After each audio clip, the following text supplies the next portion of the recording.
नमस्कार मेरे प्यारे भाइयों, मेरे परमात्मा के प्यारे जीव हंसों। मैं बंदी छोड़ से यही दुआ करता हूं कि आप सब मेरे भाइयों का विवेक पहले से ज्यादा और ज्यादा से ज्यादा बढ़ता ही जाए और ऐसी कोई दुविधा ना रहे जो आपके मन में 1% भी भ्रम पैदा कर पाए। हर चीज क्रिस्टल क्लियर होती ही जाए और आपके अंदर से ऐसा विश्वास पैदा हो बंदी छोड़ के लिए कि उस विश्वास को कोई डिगा ना पाए, कोई हिला ना पाए। तो मेरे भाइयों, बहुत खुशी होती है जब आप सब मेरे भाई मुझे फोन करके बताते हैं कि आप जिन पंथों में उलझे हुए थे अब उस पंथ के अज्ञान को अच्छी तरह समझ पा रहे हो कि कहां पर उन अज्ञानी गुरुओं ने आपको उलझा रखा था।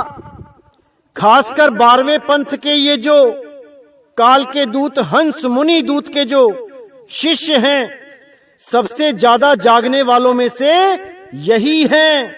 मैं मुबारकबाद देना चाहूंगा उन मेरे सभी प्यारे हंस को, प्यारे जीवों को, जिन्होंने हंस मुनि काल दूत को पहचान लिया है और वहां से अपना पाला छुड़वा लिया है।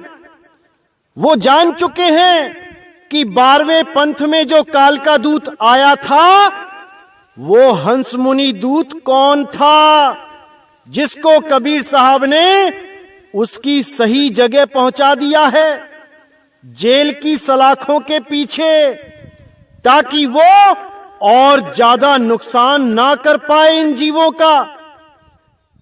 तो मेरे भाइयों, आपके बहुत ऊंचे भाग हैं जो आपने उस हंस मुनि काल दूत को पहचान लिया है और उस हंस मुनि काल के दूत हमारे गुरु के लिए एक वीडियो बनाने वाले हैं जिसमें वो ये साबित करना चाहते हैं कि हमारा पंथ रंभदूत का पंथ है। क्या बोलूं मैं इनकी बुद्धि को, अकल पे ताले लग गए हैं इन सब के। अरे मेरे भाई, रंभदूत बाद में बनाना, पहले हंस मुनि दूत पे बना के दिखाओ। वो परमात्मा की वाणी को खोल के दिखाओ जिसमें साफ बोला गया है कि 12वें पंथ में एक काल का दूत आएगा, हंस मुनि नाम का दूत आएगा, जो कहने को तो हंस होगा यानी कबीर कबीर करेगा, लेकिन साधना तुम्हें मुनियों वाली करा देगा। मुनियों वाली जो ऋषि मुनि करते रहे। क्या करते रहे ऋषि मुनि? ओम कलियम हरियम शरियम सोहम सत्यम, यही सब वो करते रहे। ओम सोहम का अजपा जाप जपते रहे। आज भारत देश में 50% से ज्यादा गुरु ओम सोहम का जाप देते हैं। तो क्या सतनाम उनके पास भी है? क्या वो भी सतनाम लेके बैठे हैं? क्योंकि कबीर साहब ने कहा था कि सतनाम कब खोला जाएगा? जब 12वें पंथ का नाश होगा, तब सतनाम का खुलासा होगा। तो यहां पर तो 50% से ज्यादा गुरु लोग ये ओम सोहम का जाप कर रहे हैं और करवा रहे हैं, तो इनके पास तो भाई सतनाम पहले से ही है। ये 5505 से पहले से सतनाम जप रहे हैं, उनके पास कहां से आ गया? कोई विचार नहीं कर रहा। तो मेरे भाई, थोड़ी बुद्धि लगाओ और हंस मुनि काल के दूत को पहचान जाओ, जो अपने आप को कबीर कहलाएगा, चमत्कार दिखाएगा। बिल्कुल साफ लिखा है मेरे भाई। मैंने इस पे सत्संग पहले भी किया था और दोबारा इस वाणी को आपके सामने रख रहा हूं। इसी हंस मुनि काल के दूतों ने आजकल फोन कर करके मुझे परेशान करना लिया हुआ है, क्योंकि मेरा फोन नंबर सबके पास अवेलेबल है। कोई भी उठा के घुमा देता है। तो इसलिए मैं इन लोगों से बोलना चाहूंगा, भाई रंभदूत पे बाद में बना लेना, पहले हंस मुनि का खुलासा तो कर दो, क्योंकि तुम लोग तो खुद 12वें पंथ में ही हो। तुम्हें तो अपने पंथ के बारे में सब कुछ पता है कि 12वें पंथ में कौन सा महात्मा कबीर कहलाया है। क्यों छुपाते हो दुनिया से? खुल के बताओ ना। तो भाई ऐसे बात नहीं बनेगी। जब कोई भी जीव ज्ञान में पक्षपात करने लग जाता है तो मेरे भाई वो पक्षपात किसी और के साथ नहीं, वो अपनी आत्मा के साथ करने लग जाता है। उसको ये नहीं समझ में आता कि वो पक्षपात किसी और के साथ नहीं कर रहा है, वो पक्षपात अपने साथ कर रहा है, अपनी आत्मा के साथ कर रहा है। क्योंकि कबीर साहब कहते हैं, सब काहू का लीजिए सांचा शब्द निहार और पक्षपात मत कीजिए, कहें कबीर विचार। जो भी हंस सत्य के साथ पक्षपात करता है उसको 84 लाख जूनों में भटकना पड़ता है, उसको कोई बचा नहीं सकता। तो आपको सचेत करना चाहूंगा मेरे भाइयों कि ये 12वें पंथ के जो काल के दूत हैं, इन लोगों ने क्या मुहिम छेड़ दिया है। ये लोग ये साबित करना चाहते हैं कि हमारे पंथ के जो महात्मा हैं ये रंभदूत के वंशज हैं, और प्रमाण क्या दिखाते हैं कि भगवान भगत दुई नाम धराई, कि भगवान और भगत दोनों का नाम लगा होगा। अब यहां पर तो उन्होंने पंथ के बारे में बोला कि पंथ भगवान और भगत नाम से चलेगा, यानी कि जैसे मैंने पहले बताया था कि राधा और स्वामी, राधा है भगत और स्वामी है भगवान। तो इसको ना मानकर ये लोग ये साबित करने में लगे हैं कि हमारे गुरुओं के जो नाम के साथ दास और साहिब लगा होता है, जैसे हमारे गुरु का नाम है वैराग दास, तो हम जब इनकी कोई पुस्तक छपवाते हैं आश्रम की तरफ से तो भगत अपने गुरु के नाम के साथ साहिब लगा देते हैं, जबकि हमारे गुरु साहिब कभी नहीं कहते कि हमारा नाम वैराग दास साहिब है, वो अपने आप को वैराग दास ही कहते हैं। लेकिन भगत जब पुस्तकें छपवाते हैं तो वो गुरु जी के नाम के साथ साहिब भी लगाते हैं। जैसे धर्मदास जो नाम है, जब धर्मदास वंशज जब उनका कोई नाम छापते हैं, कोई फोटो छापते हैं, तो वो भी लिखते हैं धर्मदास साहिब। गरीबदास जी वाले जब लिखते हैं तो वो भी लिखते हैं बंदी छोड़ गरीबदास जी महाराज या गरीबदास साहिब। तो केवल इस एक नाम के आधार पे रंभदूत ठहराना किसी को ये मूर्खता नहीं तो और क्या है। अरे हमारे गुरुजी मदन साहिब, आप एक जगह भी मदन दास साहिब नहीं दिखा सकते, क्योंकि आप तो कहते हो कि रंभदूत के वंशज हैं, तो मदन साहिब हमारे प्रथम गुरु हैं। आप मदन साहिब के साथ कहीं भी लिखा दिखा दो कि मदन दास साहिब, कहीं नहीं लिखा जाएगा, क्योंकि कबीर साहब ने उनको साहिब की पदवी दी है, उनको सतनाम का लखाव कराया है, और जिसको सतनाम का लखाव करा दिया जाता है वो स्वयं साहिब ही हो जाता है। इसीलिए कबीर साहब ने मदन गोपाल जी को मदन पति नाम से सुशोभित किया और उनको ये जिम्मेदारी दी कि जैसे एक पति अपनी पत्नी की पूरी रक्षा करता है, इसी प्रकार आप भी जीवों की सारी भ्रमणा को खत्म करके उनको सत्य नाम से जोड़ के उनकी रक्षा करो। इसीलिए उनका नाम मदनपति साहेब रखा गया। तो भाई नाम से कुछ नहीं होता, ज्ञान से ज्ञान की टक्कर होती है, तब समझ में आता है कि अज्ञान क्या है, कौन सा ज्ञान सर्वोपरि है। जब ज्ञान से ज्ञान की टक्कर होती है ये तब समझ में आता है। तो इन हंस मुनि कालदूत के चेलों को मैं सीधा बोलना चाहता हूं कि अगर आप हमारे ज्ञान से टक्कर लेना चाहते हैं, मदन साहिब के पंथ से टक्कर लेना चाहते हैं, तो जो वाणियां मैंने सत्संग में खोली हैं, आप उन्हीं वाणियों पे अपना सत्संग करके दिखाओ। आप उन वाणियों को गलत सिद्ध करके दिखाओ, क्योंकि वो वाणियां मैं घर से लेके नहीं आया।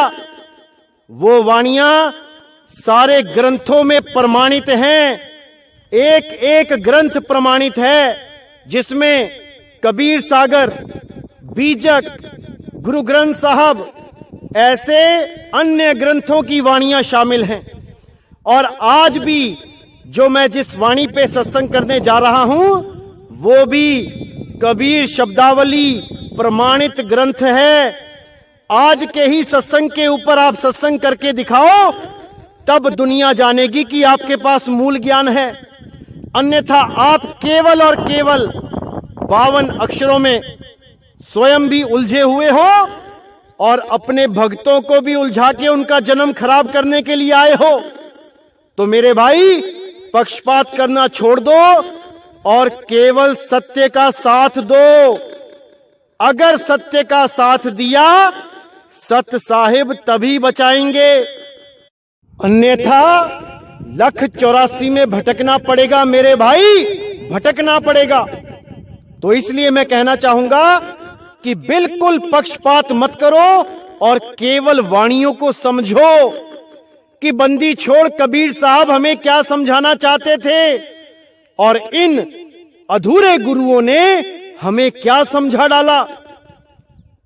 बिल्कुल पक्षपात मत करना मेरे भाई, बिल्कुल पक्षपात मत करना।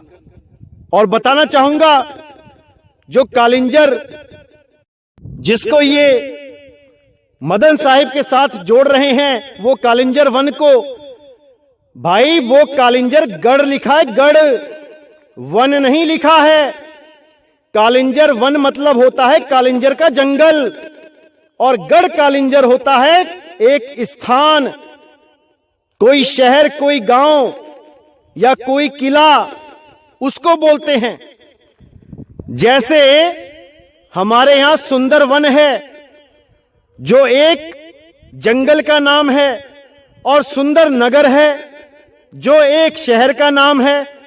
अब कोई सुंदर वन को सुंदर शहर बना के पेश कर दे, उससे बड़ा मूर्ख इस दुनिया में कोई नहीं।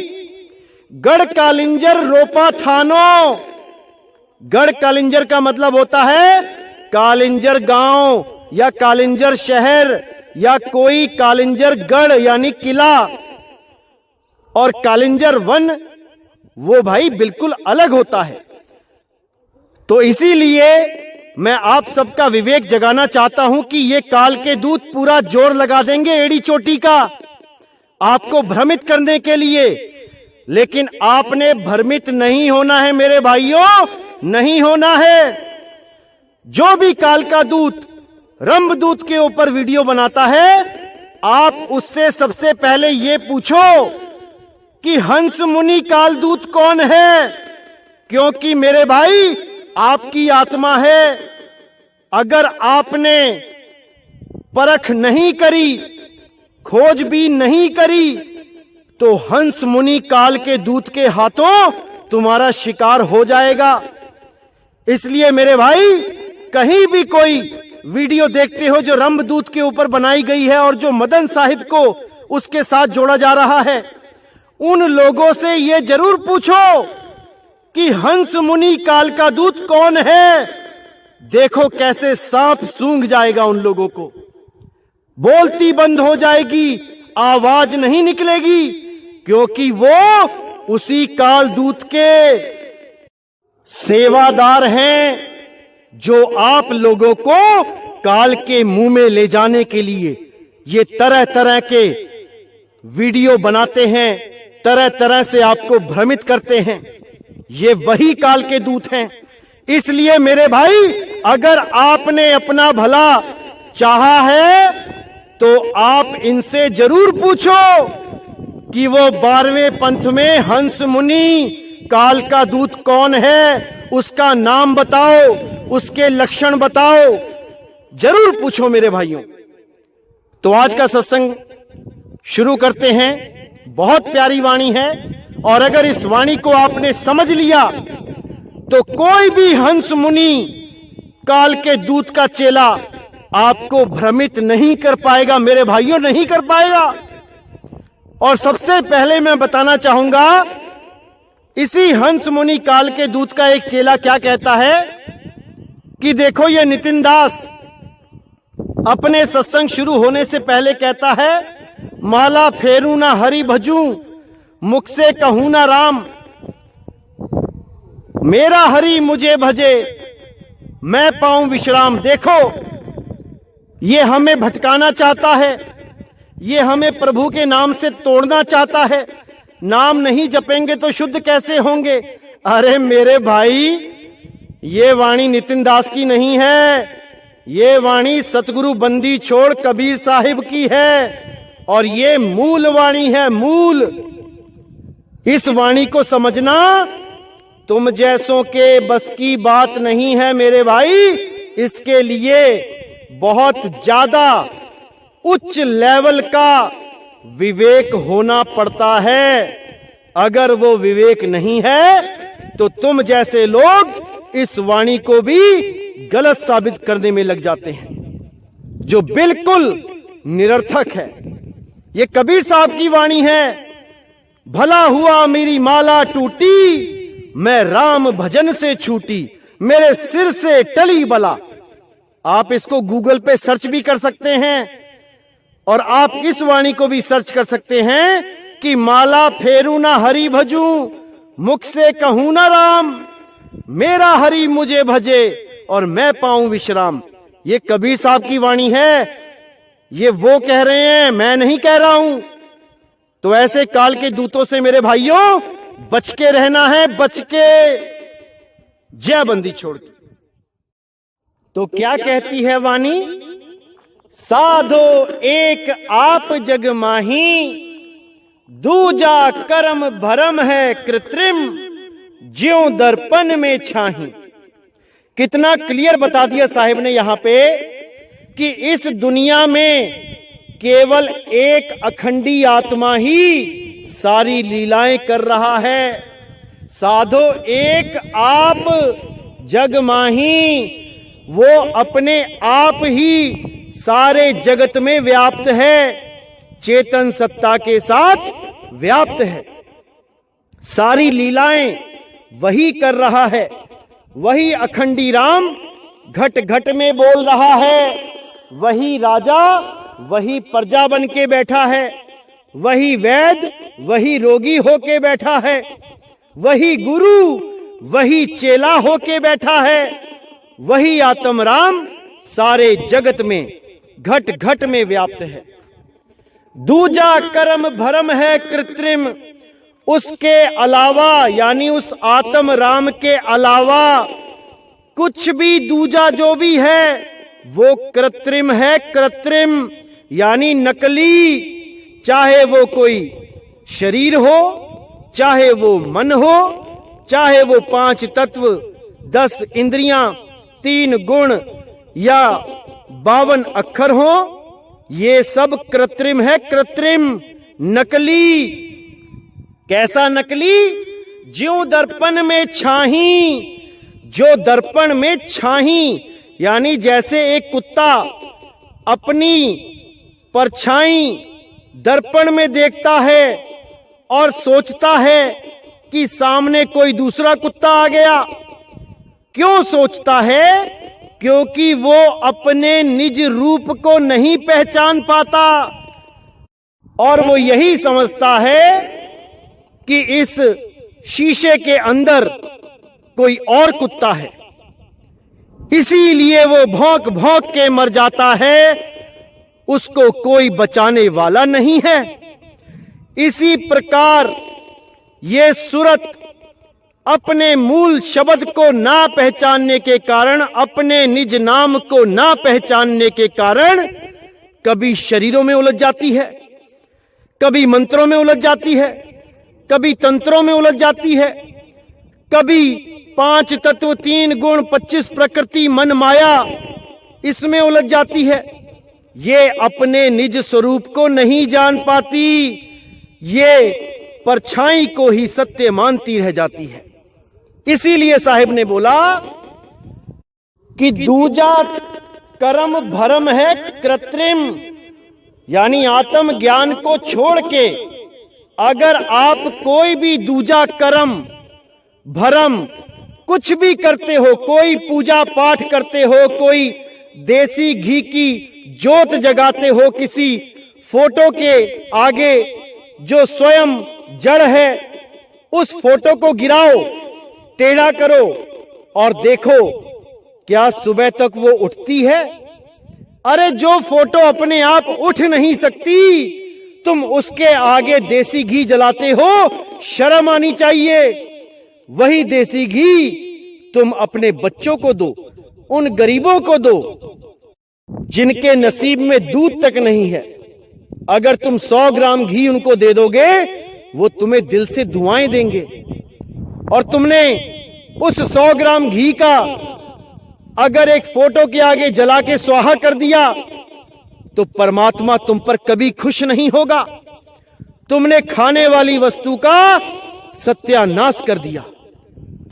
हां, अगर आपका गुरु आपके सामने आ जाता है जीवित, या आपका कोई भगवान जिसकी आप पूजा करते हो वो आ जाता है सामने जीवित, तो उस जीवित को आप जरूर पूजो, उस पे फूल माला भी चढ़ाओ, उसके गले में फूल माला भी डालो, उसकी आरती भी करो, उसके चरण धो के चरणामृत भी लो, कुछ भी करो, लेकिन जीवित की, क्योंकि उसमें अखंडी राम, वो आत्म राम साक्षात प्रकट है। वो आपको विदेही का ज्ञान दे रहा है, वो साक्षात शब्द गुरु उसमें प्रकट है। तभी तो वो अपने स्वरूप की तरह आपको आपका स्वरूप लखा रहा है। अगर वो अपने स्वरूप को ना जानता होता तो वो आपको भी शरीर घोषित कर देता। लेकिन हमारी दुविधा देखिए, जो हमें ये बताने आता है कि तुम शरीर नहीं हो, तुम एक आत्मा हो, हम उसी को एक शरीर बना के पूजने लग जाते हैं। कैसी दुविधा में हैं हम लोग, कोई नहीं समझ पा रहा है इस बात को। जो परमात्मा हमें यह बताने आता है कि तुम शरीर नहीं, तुम आत्मा हो, हम उसी को शरीर बना के उसकी पूजा करने लग जाते हैं। कितने निम्न स्तर का हमारा विवेक है, कितने निम्न स्तर की हमारी बुद्धि है, हम सोच भी नहीं सकते। तो आप कहते हैं जल तरंग जिमि जलते उपजे, फिर जल माही रहाई, काया झाई 5 तत्व की, बिन से कहां समाई। बहुत ज्यादा गुप्त भेद है इस वाणी में, समझने की कोशिश करना मेरे भाइयों, जरूर समझने की कोशिश करना।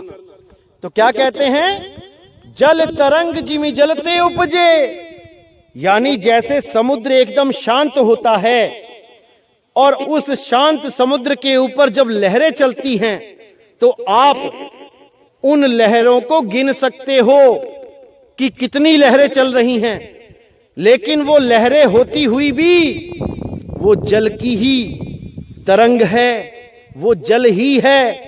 वही लहरें जब शांत हो जाती हैं तो वो जल में ही समा जाती हैं।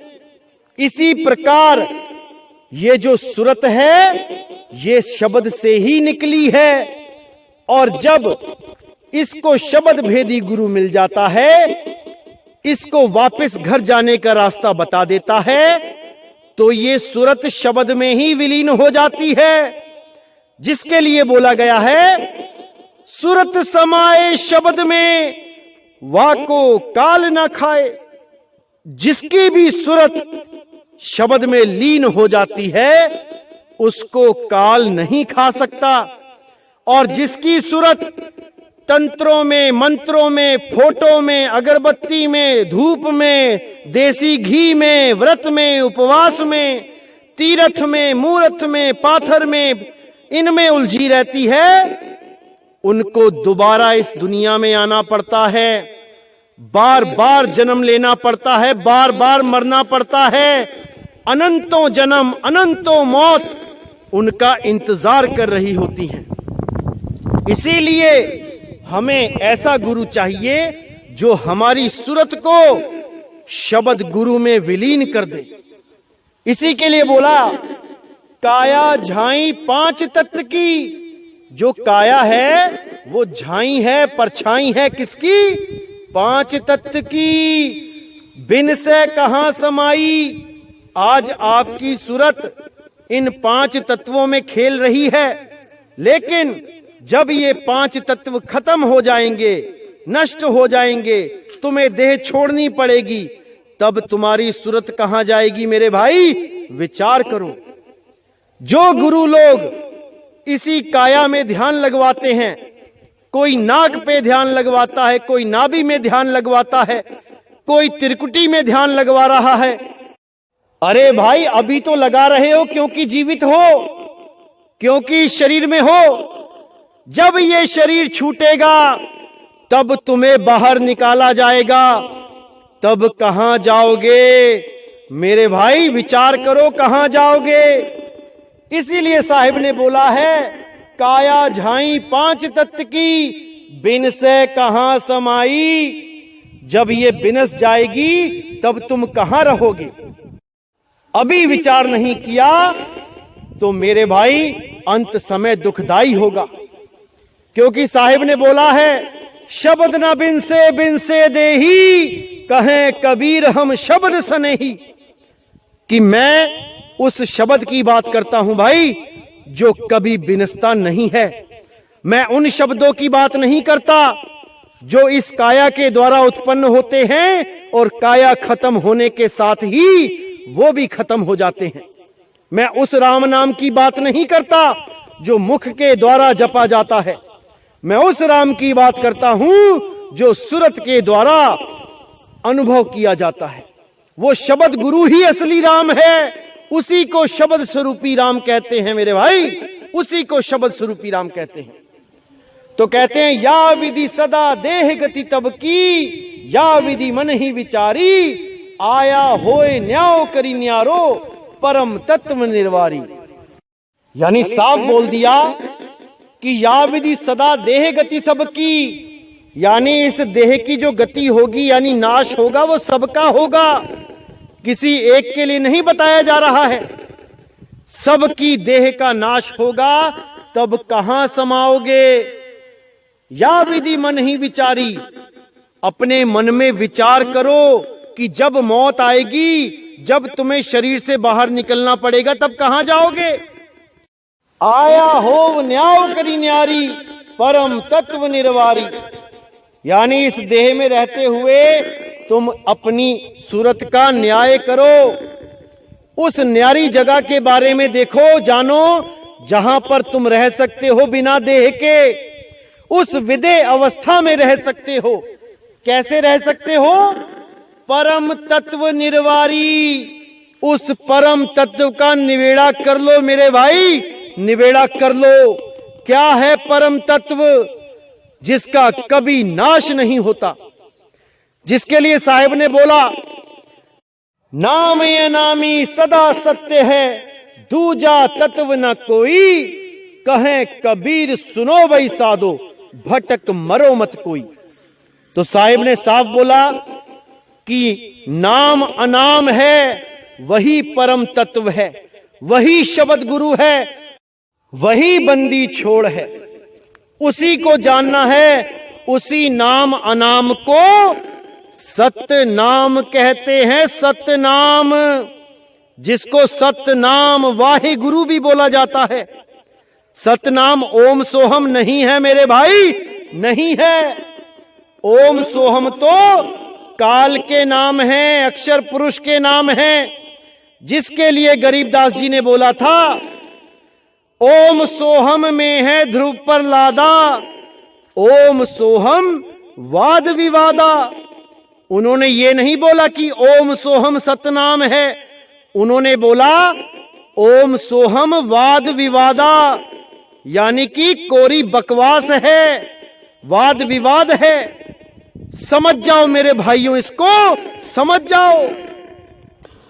अब कहते हैं सहजे रहे समाये सहज में, ना कहूं आए ना जावे, धरे ना ध्यान करे नहीं जप तप, राम रहीम न गावे। कितना क्लियर किया है साहिब ने। आप 1% भी अगर बुद्धि रखते हो तो आप इसको बड़े आराम से समझ सकते हो। क्या कहते हैं? सहजे रहे समाये सहज में, यानी उस सहज योग में रहो, उसमें समाये रहो। किसमें? सुरती को शब्द में लगाए रहो, दुनिया भर के काम करते रहो, लेकिन अपनी सूरत को उस शब्द से अलग मत होने दो। उस शब्द में 8 पहर अपनी सूरत को लगा के रखो मेरे भाई, पता नहीं काल का दाव कब लग जाए। अगर काल के दाव लगने से पहले आपने उस शब्द को अनुभव कर लिया तो वो आपका कुछ नहीं बिगाड़ सकता। इसीलिए साहिब ने बोला, सुरत फंसी संसार में, तासे पर गई दूर, सुरत बांध स्थिर करो, 8 पहर हुजूर। 8 पहर केवल उस शब्द गुरु का ध्यान धरो, ना कि इन मंत्रों का या इन देही गुरुओं का ध्यान करना है। अरे नहीं भाई, देही गुरु का ध्यान करने के लिए आपको आंखें चाहिए। जो बेचारा बंदा ही अंधा है वो कैसे पहचानेगा कि कौन से देह गुरु से मैंने अपनी मुक्ति करवानी है, कौन सा रूप लेके वो परमात्मा मुझे बचाने आएगा। वो तो कभी पहचान ही नहीं पाएगा कि कहीं काल तो नहीं आ गया गुरु का रूप लेके। क्योंकि रानी इंदुमती का जो किस्सा था कबीर सागर में, उसमें काल निरंजन कबीर साहब का रूप बना के रानी इंदुमती को ठगने के लिए आता है। तो भाई जब कबीर साहब का रूप बना सकता है तो आपके गुरुओं का क्यों नहीं बना सकता? उसके लिए कुछ भी नामुमकिन नहीं है मेरे भाई।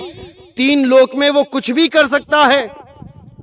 तो इसलिए ये देह गुरु का ध्यान बंद कर दो और विदेह गुरु का ज्ञान पकड़ो और उसमें सदा सदा के लिए समा जाओ, मुक्त हो जाओ। तो कह रहे हैं सहजे रहे समाये सहज में, ना कहूं आए ना जावे। जब आप सहज योग करते हो, उस आत्म तत्व का ध्यान धरते हो, तो आपका आना जाना छूट जाता है। ना तो आप कहीं से आते हो और ना ही आप कहीं को जाते हो। इसीलिए बोला, आवे ना जावे जन्मे नहीं मरे, सो निज पीव हमारा हो।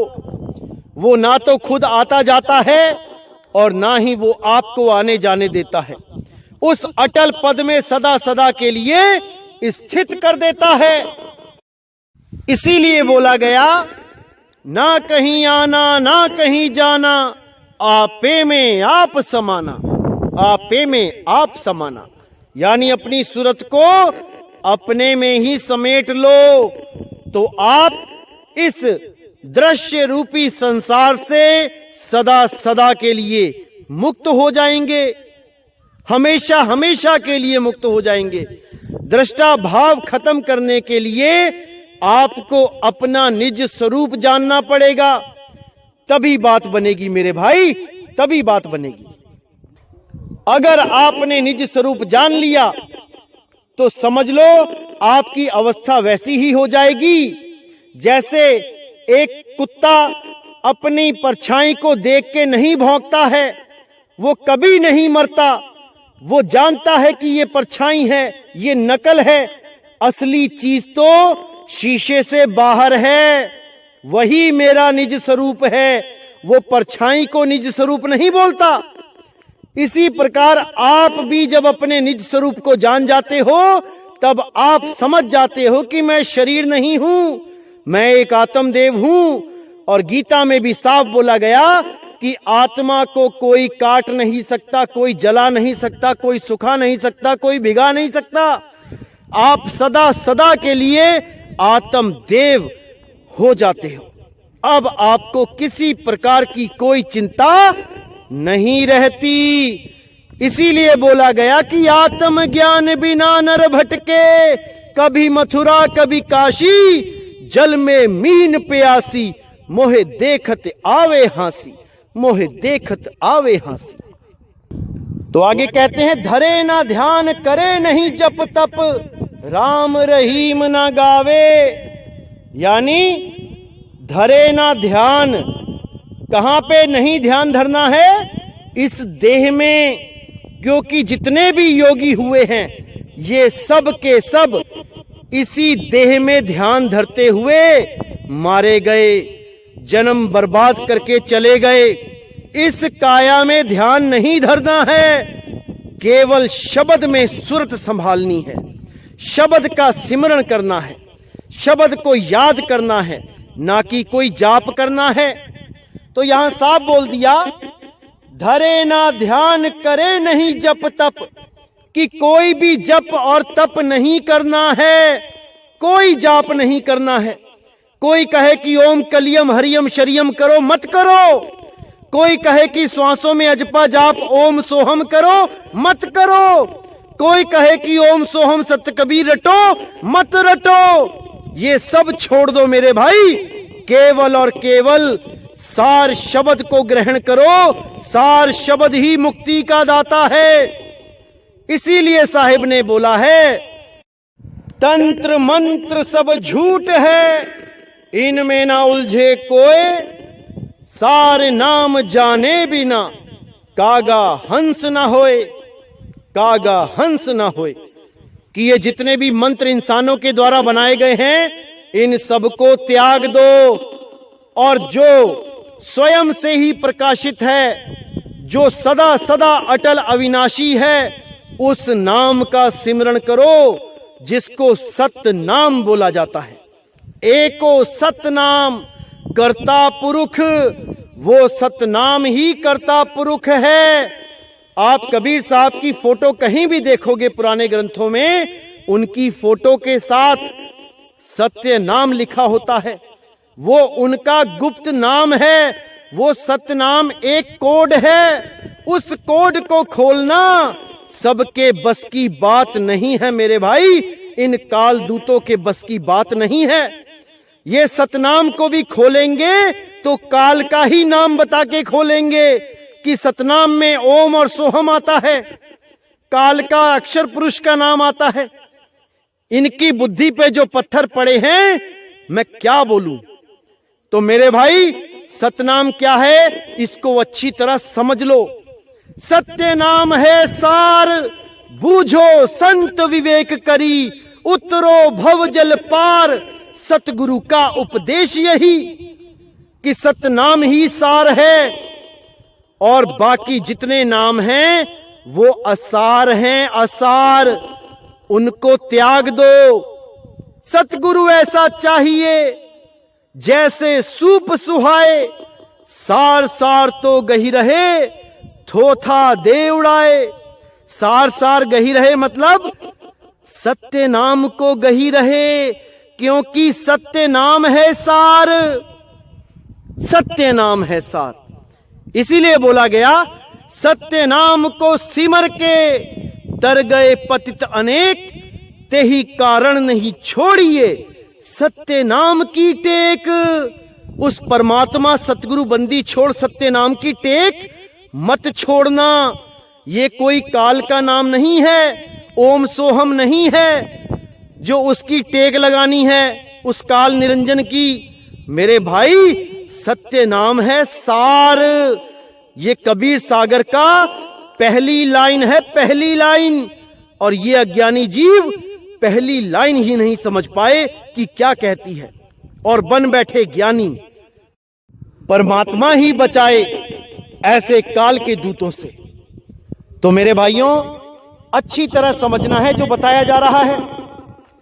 आगे क्या कहते हैं, धरे ना ध्यान करे नहीं जप तप, राम रहीम ना गावे। यानी मुख से कोई भी राम रहीम का कुछ भी नहीं बोलना है। माला फेरू ना हरि भजू, मुख से कहूं ना राम। ये बात यहीं सिद्ध हो जाती है कि राम रहीम न गावे वो गाने की चीज नहीं है। अरे तुम सारी उम्र मीठा मीठा मीठा गाते रहो, तुम्हारा मुंह मीठा नहीं होगा। मीठा खाने की चीज है, गाने की चीज नहीं है। इसी प्रकार रहीम भी खाने की चीज है, गाने की चीज नहीं है। सत्य नाम है भोग तुम्हारे, वो सत्य नाम भोग है जिसको बोला गया है शबद धुनन की खीर। उस शबद धुन की खीर है वो जिसको खाने से तृप्ति मिलेगी, तुम तृप्त हो जाओगे, ना कि गाने से कि राम राम राम राम, अल्लाह अल्लाह अल्लाह, वाहिगुरु वाहिगुरु वाहिगुरु। अरे भाई इससे कुछ नहीं होने वाला। केवल और केवल तुम्हें ज्योत के दर्शन हो जाएंगे, शरीर में प्रकाश भर जाएगा, तुम्हारा शरीर सुन्न होने लग जाएगा। इससे ज्यादा और कुछ नहीं होगा। जन्म बर्बाद कर लोगे मेरे भाइयों, जन्म बर्बाद कर लोगे। इसलिए अभी समय है, जाग जाओ मेरे भाइयों, जाग जाओ। अब आगे कहते हैं, तीरथ व्रत सकल परित्यागे, सुन्न डोर नहीं लावे, यह धोखा जब समझ परे तब पूजे काहि पुजावे। देखो कितना क्लियर कर दिया है साहिब ने कि तीरथ व्रत सकल परित्यागे। ये जितने भी तीरथ हैं, व्रत हैं, कई कबीर पंथी भी मैंने देखा कि कहते हैं एकादशी का व्रत रखना बहुत जरूरी है। मैंने कहा क्यों? कहते कबीर सागर में लिखा है। मैंने कहा भाई वो इसलिए लिखा है कि काल दूत इस व्रत को करवाने लग जाएं ताकि वो समय आने पर पकड़े जाएंगे। क्योंकि कबीर सागर में दो तरह का ज्ञान लिखा गया है भाई। एक ज्ञान लिखा गया है काल दूतों के लिए और एक ज्ञान लिखा हुआ है उस 13वें पंथ के प्रवर्तक के लिए, उस 13वें पंथ के प्रचारक के लिए, जो वो नीर और शीर का निबेड़ा कर सके। ये काल के दूत जितना भी उसमें कबीर सागर में जो पाखंड यानी कर्मकांड लिखा है, ये सब वही पकड़ के बैठ जाते हैं कि देखो नारियल आरती लिखी है, चौका लिखा है, पान लिखा है, पान खिलाएंगे आपको मीठा वाला, और कहेंगे एकादशी का व्रत लिखा है। देखो अरे बहुत कुछ लिखा है।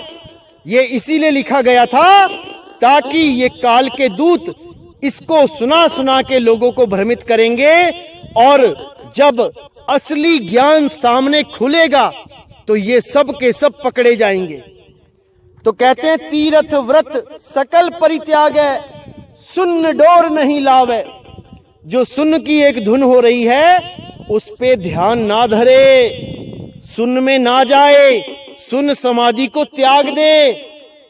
यह धोखा जब समझ परे तब पूजे काहि पुजावे। जब ये इतना सारा धोखा, कौन सा धोखा? ये जप, ये तप, ये राम रहीम, ये तीरथ व्रत, ये सब धोखा है भाई, धोखा। तो साहिब कहते हैं जब इस धोखे को तुम जान जाओगे, जब मूल ज्ञान प्रकट होगा, तब आप इस धोखे को पहचान जाओगे। तब आपको समझ में आएगा कि पूजे काहि पुजावे, कि किसकी पूजा करनी है और किससे पूजा करवानी है। ये भाव है आत्मज्ञान का कि जब उस आत्मज्ञान को प्राप्त कर लेते हैं तब कोई पूजा करना और पूजा करवाना शेष नहीं रह जाता। अरे गुरु ना चेला रहूं अकेला। तो मेरे भाई इस ज्ञान को अच्छी तरह समझ लो। इस ज्ञान को समझने के बाद ही आपके मुक्ति के द्वार खुलेंगे, अन्यथा आप भी किसी ना किसी हंस मुनि काल के दूत के शिकार हो जाओगे। इसलिए मेरे भाई पूरा विचार करना है, पूरा विवेक लगाना है। ये जीव आपका है। अगर आपने अपने जीव का कल्याण नहीं किया तो 84 में धक्के आपको खाने पड़ेंगे मेरे भाई, आपको खाने पड़ेंगे। कोई नहीं बचा पाएगा। तो इसीलिए पक्षपात बिल्कुल मत करना, ज्ञान को अच्छी तरह समझना, हर चीज को क्लियर किया जाएगा। इस 2020 में एक एक वाणी को खोल दिया जाएगा। एक एक वाणी का जो कोड लगा है उसको डिकोड कर दिया जाएगा। हर चीज क्लियर कर दी जाएगी। बस आपने पक्षपात नहीं करना है मेरे भाइयों, नहीं करना है। अगर आपने पक्षपात नहीं किया तो समझ जाना कि परमात्मा आप पर दयाल हो जाएगा, क्योंकि परमात्मा कभी नहीं चाहता कि कोई भी जीव सत्य के साथ पक्षपात करे और दोबारा इसी जन्म मरण में 84 में धक्के खाने के लिए आ जाए। इसीलिए साहिब समझाते हुए क्या कह रहे हैं आगे, जोग जुगत ते भरम न छूटे, जब लगे आप न सूझे, कहे कबीर सोई सतगुरु पूरा, जो कोई समझे बूझे। अब कितना क्लियर कर दिया साहिब ने कि जोग जुगत ते भरम न छूटे। ये हठ योग, ये प्राण योग, ये राज योग, इन योग से ये भरम नहीं छूटने वाला मेरे भाई, नहीं छूटने वाला। जब लगे आप न सूझे, जब तक तुम्हें अपना ज्ञान नहीं होता कि तुम क्या हो, कौन हो, जब तक कोई भरम छूटने वाला नहीं है। कहे कबीर सोई सतगुरु पूरा, जो कोई समझे बूझे। कि हे जीव, सतगुरु वही पूरा है जो इस पद को समझ जाए, बूझ ले। कौन पूरा है सतगुरु? सोई गुरु पूरा कहावे, जो 2 अक्षर का भेद बतावे। एक छुड़ावे एक लखावे, तब प्राणी निज घर को जावे। कि ऐसा गुरु ढूंढ ले मेरे भाई जो तुम्हें 2 अक्षर का भेद बता दे, उसमें से नकली अक्षर को छुड़वा दे, उस कृत्रिम नामों को छुड़वा दे और सत्य नाम का लखाव करवा दे। जिसके लिए गुरु ग्रंथ साहब में साफ बोला है, कृत्रिम नाम कथे तेरे जीहिबा, सत्य नाम तेरा परापुर बला। कि जितने भी नाम मुंह से बोले जाने वाले हैं, ये सब भाषाओं के गुलाम हैं, ये भाषाओं के नाम हैं, ये इंसान के द्वारा बनाए गए कृत्रिम नाम हैं, नकली नाम हैं। इन नामों से परमात्मा नहीं मिलेगा मेरे भाई, नहीं मिलेगा। किस नाम से मिलेगा? सत्य नाम से मिलेगा। सत्य नाम तेरा परा पुरबला। पुरबला यानी कि प्राचीन से भी प्राचीन, पहले से भी पहले, जिसके लिए बोला गया आद सच जुगाद सच है भी सच, नानक होसी भी सच। वो सदा सदा सच है, सदा सदा सलामत है। तो मेरे भाइयों, आज के सत्संग से आपको बिल्कुल क्लियर हो जाना चाहिए कि माला फेरू ना हरि भजू, मुख से कहूं ना राम, और मेरा हरि मुझे भजे, तब पाऊं विश्राम। तो मेरे भाइयों, अच्छी तरह समझ जाओ इस वाणी को, अच्छी तरह समझ जाओ इस मूल ज्ञान को। यही ज्ञान पूरे ब्रह्मांड में सारे इंसानों के लिए, हर धर्म के लिए, हर प्रकार के जीवों के लिए कल्याणकारी है। चाहे वो अमेरिका का हो, चाहे वो ताइवान का हो, जापान का हो, चाइना का हो, रूस का हो, कहीं का भी हो, शब्दों का भेद नहीं होगा, क्योंकि शब्द ही नहीं है, ये 52 अक्षर ही नहीं है भाई। शब्द गुरु सबका एक है, वो परमात्मा सबका एक है, वो इन भाषाओं के अधीन नहीं है कि मैं हिंदी के नाम जपूंगा तो परमात्मा खुश होगा, मैं पंजाबी के नाम जपूंगा तो परमात्मा खुश होगा, ऐसा कुछ नहीं है भाई। परमात्मा तुम्हारे भाव का भूखा है।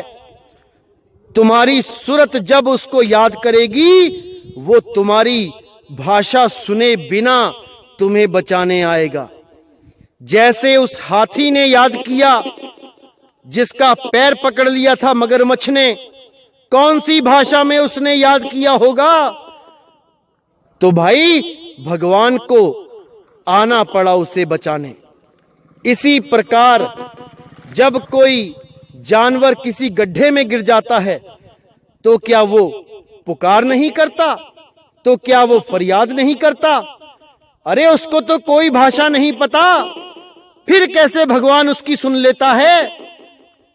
क्योंकि हम जीव अपनी छोटी बुद्धि के कारण भगवान को, परमात्मा को भी अक्षरों में बांध लेते हैं कि मैं राम राम नहीं जपूंगा तो वो खुश नहीं होगा क्योंकि उसका नाम राम है।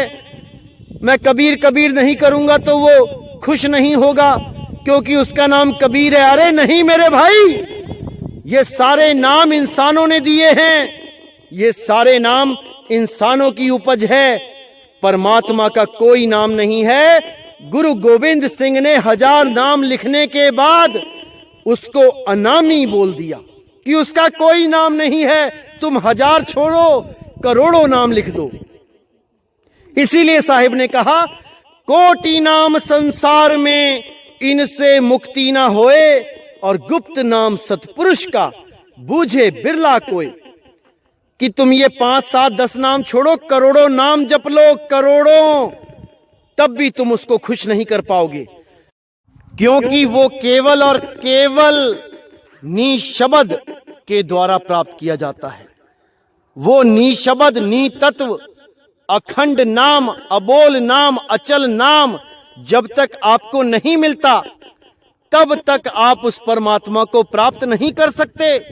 चाहे कितने ही नाम जप लो, कितने ही जन्म बर्बाद कर लो, वो नहीं मिलेगा।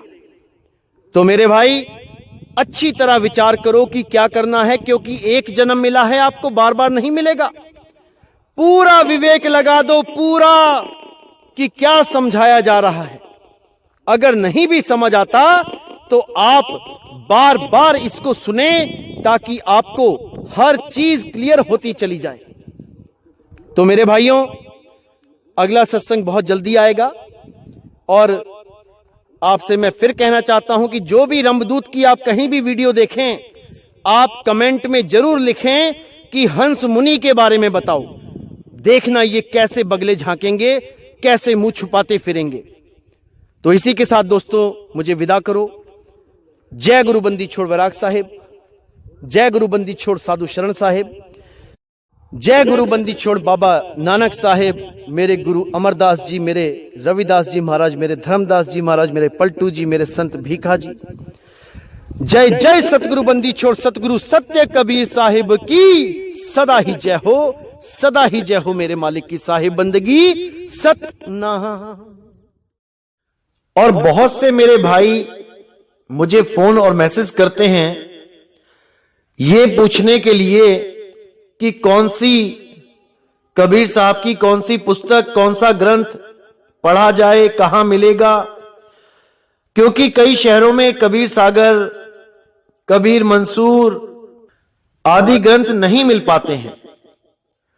तो उन लोगों को ध्यान में रखते हुए मैंने किसी भगत भाई से बात करी थी जो काफी अच्छी पकड़ रखता है धार्मिक ग्रंथों में। तो वो आप लोग को ये ग्रंथ प्रोवाइड कर सकता है।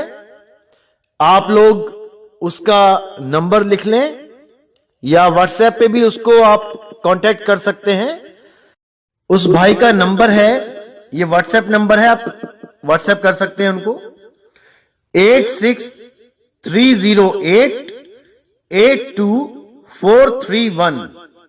863008 82 431। अगर कोई भी मेरा भाई जिसको ग्रंथ चाहिए वो इनसे मंगाना चाहता है तो मंगा सकता है। जय बंदी छोड़ की।